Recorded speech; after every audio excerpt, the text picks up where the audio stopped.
Have you ever waited for something so long that the waiting itself started to hurt? Maybe it was someone who once promised to return, or maybe it was your dream of speaking English fluently, the one you kept telling yourself would happen someday. But then, year after year, no boat ever came back. Today's video is that story about waiting, about loss, and about how I learned that acceptance can also be a kind of freedom. The storm that never ended. The wind was howling that afternoon in Copenhagen. The sky hung low and heavy, the kind of gray that makes you feel like the world has stopped breathing. I stood by the harbor watching the waves slap against the pier, each one a reminder of something that never returned. That was where I first saw her. An old woman wrapped in a faded red scarf staring out toward the sea. They said she came there every evening, waiting for a boat that had left decades ago. And strangely, I understood her. Not because I had lost someone at sea, but because I had lost something inside me, my confidence in learning English. I used to wait just like her, waiting for the perfect moment, the perfect motivation, the perfect accent to suddenly click. But it never did. My learning was like her endless storm. Movement without progress, noise without meaning. You see, waiting can feel peaceful at first. It makes you think you're being patient, that you're giving things time. But deep down, waiting is a quiet form of fear. It's the mind's polite way of saying, I'm scared to start. Every time I opened a video to practice listening, I'd freeze. The sound seemed too fast, the words too foreign. So I told myself, not today, maybe tomorrow. And like the tide, tomorrow kept retreating further away. One evening, as rain started falling, I watched that woman again. The wind whipped her scarf, but she didn't move. And something in me broke. I realized I had become her, standing still while pretending to be in motion. I wasn't learning English, I was waiting to learn it. I was hoping that one day, understanding would just arrive like a boat through the fog. But the truth? No one's coming to save you from your own silence. That day, the storm didn't end. But something shifted. I whispered to myself, if the boat never comes back, maybe it's time to build one. And that was the first day I stopped waiting. The art of waiting. They say patience is a virtue, but sometimes patience is just procrastination wearing a halo. When I first moved to Denmark, I thought I was being disciplined with my English practice. I downloaded apps, made a study plan, bought a shiny notebook. And then, I waited. I waited for the perfect teacher. I waited until I felt ready to speak. I waited for confidence to magically appear. But just like that woman at the harbor, I mistook waiting for progress. It's funny how the human brain works. Psychologists call it the illusion of progress, when you convince yourself that planning something is the same as doing it. It gives you a tiny dopamine rush, a false sense of control. So every time I wrote day 1, practice listening in my notebook, my brain whispered, good job, you're improving. But improvement doesn't come from intention. It comes from repetition, from failing again and again until failure starts sounding like fluency. In Denmark, people have a quiet way of living. They don't rush, they don't shout, they wait for things, the bus, the summer, the light. That calm rhythm started seeping into me. First it was peaceful. Then it became paralyzing. I realized I had taken that cultural calm and turned it into an excuse. I wasn't waiting like a Dane. I was waiting like a coward. One night, I sat by my window in Aarhus, watching the city lights flicker on the water. I asked myself, what exactly am I waiting for? A miracle? A sign?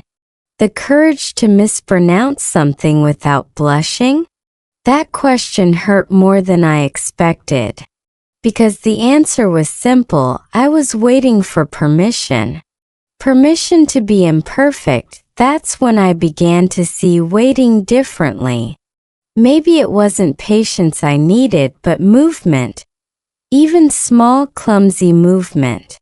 I decided that from then on, every day I'd listen to something in English and repeat it, no matter how silly I sounded. I'd stop being the person standing at the pier staring at the fog. Because waiting for the boat doesn't bring it back.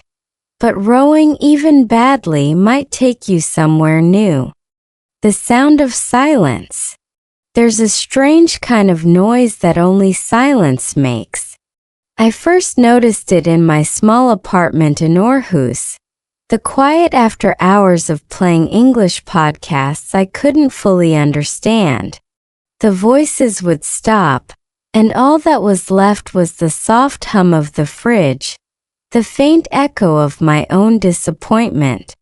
That was my sound of silence. It wasn't peaceful. It was heavy, like waiting for a heartbeat that never comes. Learning English felt like listening to the sea in winter. You can hear the rhythm, but you can't touch it. The sounds of the language, the rolling R's, the soft Is, they came and went like waves. I could catch one word, maybe two, and then the rest vanished. My brain would panic trying to fill in the blanks, but the silence between the words grew louder than the words themselves. Linguists say that our brains crave comprehensible input, language that's just slightly above our level, not too hard, not too easy. But back then I didn't know that. I was drowning myself in complicated content, convinced that suffering meant progress. So every evening I sat there, headphones on, lost in a storm of words I couldn't decode. I thought the pain meant I was learning, but really I was just numbing myself with noise. And then came the moment that changed everything. One day, while walking near the harbor, I overheard two teenagers speaking English, slowly, naturally laughing between sentences. It wasn't perfect English. It was human English. Their pauses, their mistakes, even their laughter. All of it was alive. That was when I realized. Understanding English wasn't about catching every word. It was about feeling the rhythm, the emotion, the breath behind it. That night I went home and did something different. I played a short English video, but this time I didn't try to translate. I just listened. I let the silence between the words breathe. And slowly that silence stopped feeling empty. It started to sound like space. Space where learning could finally begin. Sometimes the quietest moments teach the loudest lessons. When the mind rebels. Have you ever noticed how your brain starts throwing a tantrum the moment you try to learn something new? Mine certainly did. Every time I sat down to practice speaking English, it was like my mind staged a full-scale rebellion. My tongue froze, my heartbeat sped up, and my brain screamed, "Abort mission!" It was ridiculous. I could order coffee in Danish, yet somehow saying a simple English sentence like, "How are you?" felt like performing brain surgery in public. Scientists call this reaction the threat response. Your brain doesn't actually hate English. It just hates the idea of failing in front of people. It's the same primitive instinct that once told our ancestors, "Don't embarrass yourself in front of the tribe. They might leave you behind." The problem? Our modern tribe is now anyone with Wi-Fi. So, when you mispronounce a word, your nervous system reacts as if you've just been exiled from humanity. That was exactly how I felt in Aarhus one rainy afternoon. I joined a local language cafe, hoping to practice my English with real people. The moment it was my turn to speak, my brain blanked out completely. I tried to say, "I like the Danish weather," but all that came out was a weird robotic noise that sounded like, "I like wet." The group smiled politely. I wanted to sink into the floor and never return. After that day, I didn't go back for 2 weeks. My mind used every excuse in the book. "You're tired, you're not ready, maybe next time." But deep down I knew it wasn't laziness. It was fear dressed up as logic. So I made a deal with myself: if my mind wanted to rebel, fine, but I'd rebel back. I started talking to myself out loud in English while walking to class, whispering sentences about the weather, about the people I passed, about the smell of the bakery near the bus stop. I didn't care if I sounded silly, because finally my voice was louder than my fear. Slowly my tongue stopped freezing. My thoughts started flowing in English. And I realized something powerful. Your brain doesn't change through comfort. It changes through consistent rebellion. When the mind resists, it's not a sign to stop. It's a sign you're touching something important. Growth never feels natural at first. Neither does speaking a new language. Finding meaning in the wait. There's a quiet beauty in waiting, but only when you know why you're waiting. The old woman at the harbor didn't just wait for a boat. She waited for closure, for peace. And I began to wonder. Maybe learning English wasn't about reaching fluency fast. Maybe it was about who I was becoming while I waited. In the beginning, every English lesson felt like an endurance test. I was desperate to get it over with. But one cold evening, as snow began to fall outside my dorm window, I replayed an old audio I used to skip. A simple story told slowly by a British narrator. This time, instead of rushing, I leaned in. I listened to each vowel, each pause, each inhale between words. Suddenly, the language stopped being noise. It became music. That moment changed how I saw the process. Waiting wasn't wasted time. It was listening time.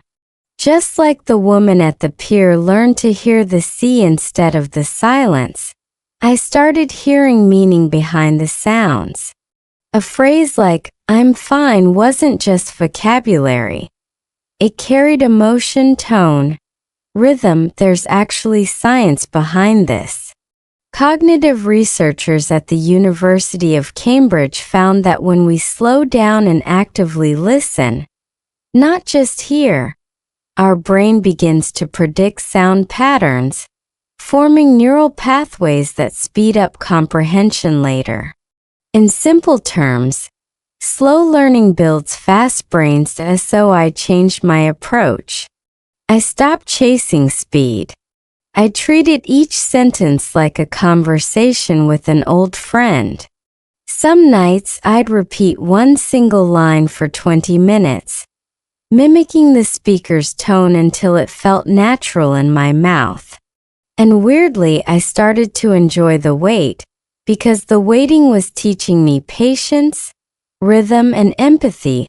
That's when I realized something bigger. Maybe life is the same. We wait for love, for success, for confidence, thinking that when it arrives, everything will make sense. But often, meaning comes not after the wait, but within it. Like the woman at the harbor, I was still waiting, but now it wasn't for the boat. It was for the version of myself who finally spoke without fear. The turning tide. There's a moment when the sea changes its mind, when the waves that kept pushing you back suddenly start to carry you forward. That's how my English journey felt the day everything quietly shifted. It wasn't a dramatic breakthrough. No magic sunrise, no movie soundtrack playing in the background. Just me, standing in front of a mirror in my tiny Aarhus apartment, repeating one line, "I'm not waiting anymore." It had been months of frustration, small progress followed by long plateaus. But something inside me snapped in a good way. I was tired of chasing perfection. I realized fluency wasn't a destination, it was a direction. So instead of waiting for my confidence to appear, I began creating it one awkward sentence at a time. I started recording short English monologues about my day, what I ate, how the weather felt, what I was grateful for. First it was cringe. My voice sounded strange, my accent uneven. But then I played them back, and to my surprise I heard emotion. I heard effort. I heard me. That was the tide turning. That I in Denmark. The sea can be unpredictable. Some mornings it's calm and glassy. By afternoon it's wild and furious. Locals say, the sea doesn't change. You just learn to read it. And that's exactly what happened with my English. The language hadn't suddenly become easier. I'd simply stopped fighting it. Instead of fearing mistakes, I learned to surf them. There's actually a concept in psychology called cognitive flexibility. The brain's ability to adapt to new patterns without collapsing under pressure. The more I practiced speaking without judgment, the more my brain relaxed into learning. English stopped feeling like a test and started feeling like a tide, something I could flow with instead of resist. From then on, I practiced everywhere, in the kitchen, on the bus, even whispering to myself on walks by the sea.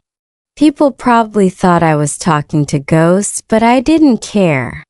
I was building momentum. And once the tide turns, even small waves can carry you miles. That day, I stopped being the person waiting at the harbor. I became the person learning to sail. Acceptance is freedom.